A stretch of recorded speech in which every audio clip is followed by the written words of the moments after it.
سبيل الدموع سبيل مريح تنهدى يا صاحي كي تستريح. سالم بن عبداللہ بن عمر حضرت عمر فاروق کے پوتے تھے، کعبے کا طواف کر رہے تھے.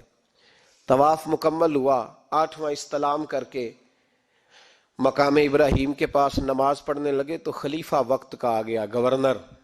السلام علیکم کے بعد اس نے فوراً بات چھیڑی، کہنے لگا حضور کوئی حکم ہو تو بتائیے گا.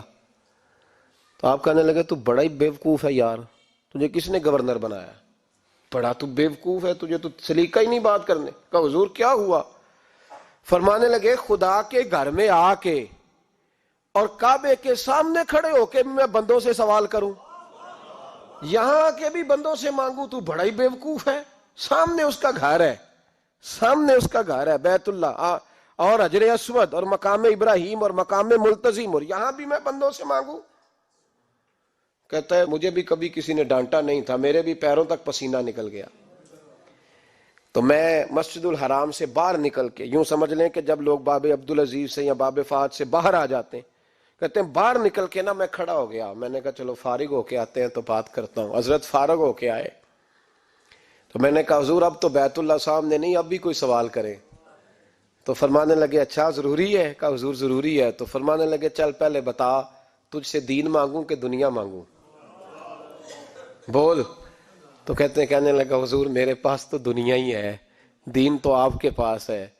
جب یہ جواب دیا تو حضرت سالم چلنے لگے اور چلتے چلتے فرمانے لگے جا اپنا کام کر، دنیا تو میں نے اس سے کبھی نہیں مانگی جس نے دنیا بنائی ہے، میں نے اس سے نہیں کبھی مانگی، تو کیا حیثیت رکھتا ہے؟ میں نے تو اس سے بھی جب بھی مانگا ہے یا اس کا قرب مانگا ہے یا اس کے رسول کی غلامی مانگی ہے، تو اس سے نہیں مانگتا جس نے بنائی ہے. تو کیا دے سکتا ہے؟ تیری کیا حیثیت ہے؟ تو بھائی ان لوگوں نے قریب پھٹکنے نہیں دیا، ان کے قریب یہ چیز آئی نہیں. بے نیاز لوگ تھے، توجہ ہی نہیں تھی.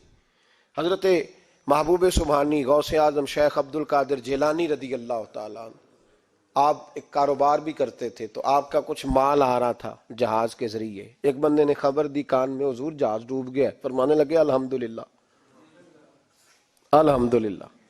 ڈوب گیا جناب، یہاں جہاز ڈوب جائے تو بندہ بھی ڈوب جاتا ہے.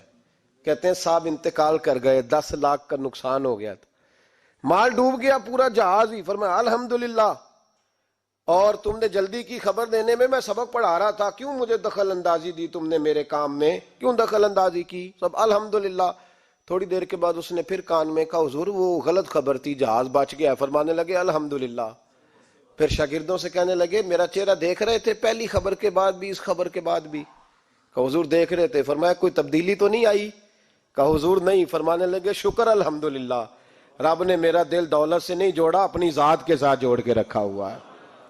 تبدیلی تو نہیں آئی. یہاں تو ٹینشن ہی ٹینشن ہے، ڈپریشن ہی ڈپریشن. اور بات کس کی ٹینشن ہے؟ پیسے کوئی نہیں، دولت کوئی نہیں. کوئی چکر چل جائے نا کبھی، اس سے بھی کبھی پوچھ جس کے پاس ہے وہ تجھ سے زیادہ غریب ہے، اس سے کبھی پوچھ وہ تجھ سے زیادہ آزمائش میں ہے.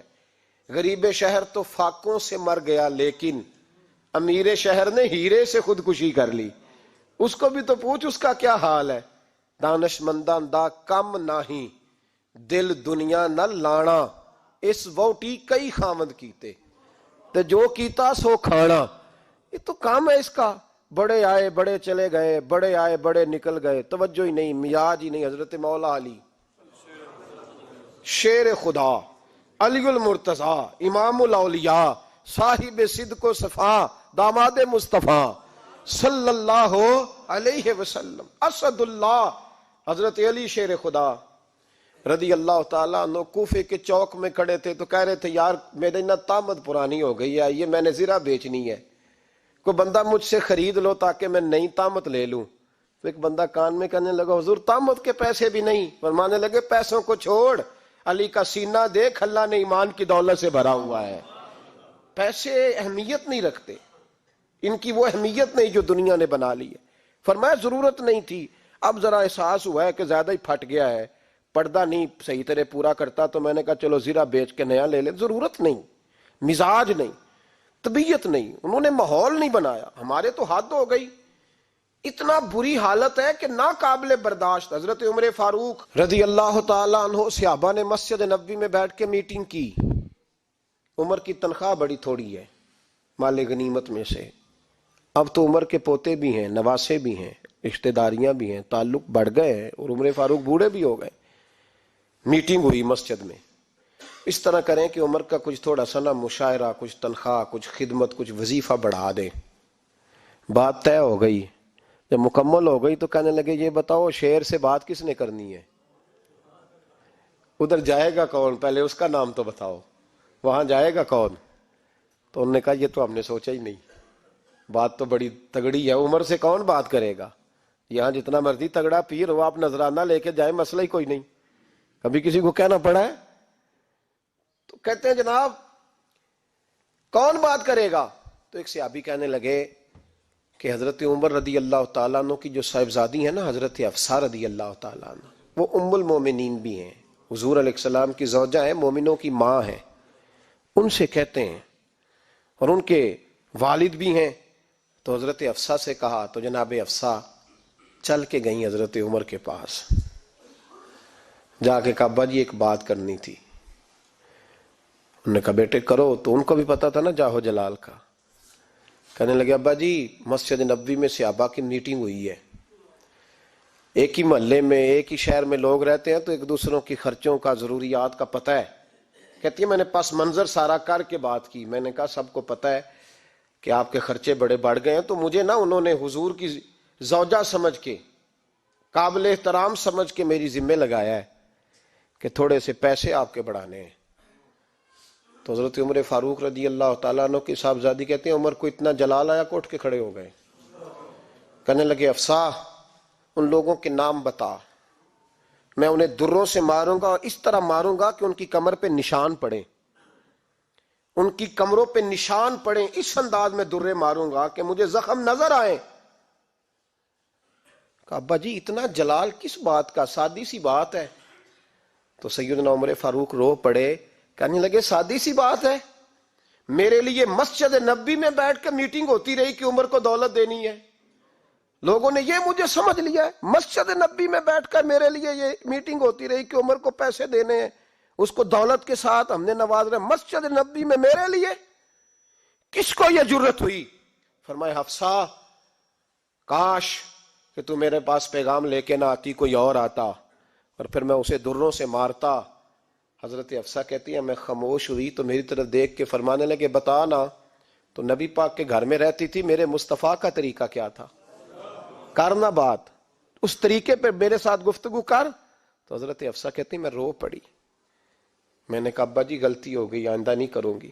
بھائی معیار بنایا ہوا تھا، آپ یقین کریں ہمارے تعلقات، آپ شادی پہ دیکھ لیں جو غریب رشتہ دار ہے اسے کون بنانے جاتا ہے، لیکن ساری برادری کٹھی اس کے دروازے پہ بیٹھی ہے، جس نے آنا ہے تو کچھ لے کے آنا ہے، ہر چیز دولت میں تلے گی، معیار ہی دولت بن گیا ہے، مقصود ہی دولت بن گیا ہے۔ اس پیسے نے، اس دنیا داری نے، دنیا دار پجاری زردے کتیاں دے گل ٹلی ہو، اتنا سخت رویہ لوگوں نے اپنا لیا، رشتوں کا تقدس نہیں رہا۔ ایک مجلس میں نے ایسا رنگ بھی دیکھا، ایک ایسا شخص جسے میں ذاتی طور پہ جانتا ہوں کہ عالم بھی ہے، پرہیزگار بھی ہے، نیک بھی ہے، وہ بھی بیٹھا تھا اور اس کے ساتھ ایک سیٹھ بھی بیٹھا تھا، لیکن جو لوگوں کا عقیدت کا رشتہ اس درویش کے ساتھ ہونا چاہیے تھا وہ سیٹھ کے ساتھ تھا۔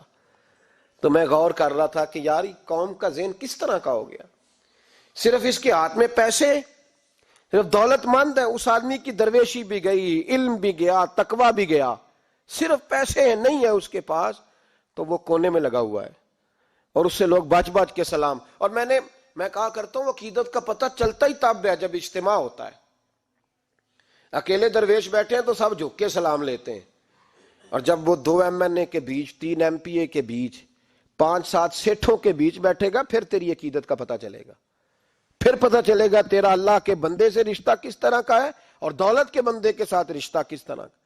ہمارے رویوں کے اندر یہ فرق ہے کہ ہم اس وقت آدمی کو تولتے ہیں کہ اس کے پاس دولت کس طرح کی ہے۔ وقت کے امیر تھے حضرت عمر بن عبدالعزیز، توجہ ہے میری بات پر، حضرت عمر بن عبدالعزیز بادشاہ تھے۔ اب ہم لوگوں نے بھی بچوں کا بہانہ لگایا ہوا ہے نا، بس جی وہ میں چاہتا ہوں بچوں کا کچھ بن جائے، تو بچے بالغ ہو گئے تو کرا نا رجسٹریاں ان کے نام، فارغ ہو جاؤ، آ جاؤ مسجد میں، چھوڑو لیکن پھر بھی کنجیاں دینے کو دل نہیں کرتا. پھر بھی بابا جی کی پیالیوں سے مرنے کے بعد پیسے نکلتے ہیں, پھر بھی ان کے تکیے کے بیچ سے بھی کچھ وہ نوٹ نکل آتے ہیں جو اب چلتے بھی نہیں. گزر گیا زمانہ, جو لگتے ہی نہیں. بزرگ ناراض نہ ہو جائے, لیکن جو بات کر رہا ہوں بہرحال اس کے پیچھے کچھ پس منظر ہے. یہ بھی بہانا ہے. بینک بیلنس اپنے نام, زمین جائیداد ساری اپنے نام, اور کمائی کس کے لیے کر رہا ہے؟ بچوں کے لیے. نام کس کا لے رہا ہے؟ بچوں کا. یہ کس طرح کا بچوں؟ بہانا نہ لگاؤ, صاف کہو کہ اپنے لیے کما رہا ہوں. صاف کہو. کیوں بچوں کا نام لیتے ہو جب ہر چیز کی کنجی تو رکھی ہوئی ہے باندھ کے اپنے ساتھ؟ حضرت عمر بن عبدالعزیز بادشاہ تھے. آواز دی, گھر میں بیٹھے, بیٹی پانی کا پیالہ تو لاؤ. بیٹی خاموش ہو گئی. ساتھ والا کمرہ بیٹی کا. پھر آواز دی, بیٹے سن رہی ہو؟ کہ ابا جی سن رہی ہوں. پانی کا پیالہ دینا. بیٹی خاموش ہو گئی. تیسری آواز دی تو زوجہ پانی لے کے آ گئی. نے کہا حضور پانی. حضرت عمر بن عبدالعزیز کو غصہ آیا, کہنے لگے بچے کس لیے ہیں, وہ خود کیوں نہیں آئی؟ اب اتنی نافرمان ہو گئی ہے کہ ایک پیالہ پانی کا باپ کو نہیں دے سکتی, کیوں نہیں آئی؟ تو زوجہ کہنے لگی چلیں درگزر کریں. اس نے کہا ابا کو نہیں بتانا, پی لے. کیوں نہیں بتانا؟ بتاؤ کیوں نہیں آئی؟ میں نے اس کو پکارا تھا, تمہیں پکارتا تو تم آتی, تمہیں بتانا پڑے گا. جب بات ذرا آگے بڑھی تو ماں تھی نا, بات بیٹی کی تھی, تو اماں رو پڑی, آنکھوں میں آنسو آئے. کہا کیوں روئی ہو؟ کہنے لگی بیٹی کا پجامہ پھٹ گیا, دوسرا ہے نہیں, اور آپ لے کے بھی نہیں دیتے. کمرے میں بیٹھ کے تو پجامہ سی رہی ہے. تو کہہ رہی تھی ابا کو بتانا نا, انہیں تکلیف ہوگی. تو وہ اس کے پاس دوسرا ہوتا تو آ جاتی, ایک ہی تھا, تو اس لیے نہیں آئی. حضرت عمر بن عبدالعزیز اٹھے, سر سجدے میں رکھا, کہنے لگے یا اللہ تیرا شکر ہے, تو نے میرے بچوں کو بقدر ضرورت روزی عطا فرمائی ہے. یا اللہ تیرا شکر ہے. ایک روایت میں نے پڑھی, کلیجہ منہ کو آیا. مصطفیٰ کریم بیٹھے تھے, تو سیدہ عائشہ صدیقہ رضی اللہ تعالیٰ نے عرض کی یا رسول اللہ صلی اللہ علیہ وسلم, وہ دیکھیں سیدہ فاطمہ آ گئی ہیں, وہ دیکھیں بی بی صاحبہ بغیر بتائے آ گئیں. حضرت فاطمہ الزہرا آئی تو حضور نے فرمایا فاطمہ بغیر اطلاع کے؟ حضور چھوٹا سا کام تھا. کیسے آئی ہو؟ تو بی بی صاحبہ نے نا, عورتوں کا پلو ہوتا ہے نا چادر کا, پلو کھولا تو ایک روٹی بندھی ہوئی تھی. ایک روٹی چادر میں, یہاں لوگ زیور باندھتے ہیں, دولت باندھتے ہیں, ایک روٹی حضرت فاطمہ نے پلو میں باندھی, کھول کے پیش کی. کہا بیٹے یہ کیا ہے؟ کہا ابا جی کئی دنوں سے گھر میں روٹی نہیں پکی تھی, آج علی کچھ جوں لائے تھے, پیسے ہیں, چند روٹیاں بنی ہیں, تو بچوں نے تو کھا لیا, تو میرے سامنے بھی ایک روٹی آئی تھی, میں نے لقمہ توڑا ہے تو مجھے خیال آیا پتہ نہیں مصطفیٰ نے کھایا ہے کہ نہیں کھایا, پتہ نہیں حضور نے روٹی کھائی ہے کہ نہیں, میں لے کے حاضر ہو گئی ہوں, مہربانی فرمائیں. تو فرمایا بیٹے بیٹھ جا. حضرت فاطمہ بھی بیٹھ گئیں. سیدہ عائشہ کہتی ہیں حضور بھی بیٹھ گئے. فرمایا فاطمہ کتنے دنوں سے نہیں کھایا؟ عرض کی حضور 3 دن سے. فرمایا بیٹے میں نے 5 دن سے نہیں کھایا, آ جا. دونوں باپ بیٹی مل کے کھاتے ہیں. روٹی 2 حصوں میں حضور نے بانٹی. فرمایا چلا دی تو کھا, آدھی میں کھاتا ہوں. حضرت فاطمہ نے لقمہ توڑ کے منہ میں رکھا تو رو پڑی, حضور 5 دن سے نہیں کھائی. فرمایا بیٹے چپ کر, ہمارا دنیا سے کیا تعلق, ایک پل رہ گیا ہے, بس اللہ پھر جنت کی ساری نعمتیں عطا فرمائے. رونے والی بات ہی نہیں ہے اس میں, بس ہمارا کیا تعلق, ایک پل ہے, پھر مالک بڑا کچھ عطا کرے گا. او بھائی جو کائنات کے مالک و مختار تھے, جو ابرو کا اشارہ کرے تو حضرت جبریل جنت کی نعمتیں لے کے آ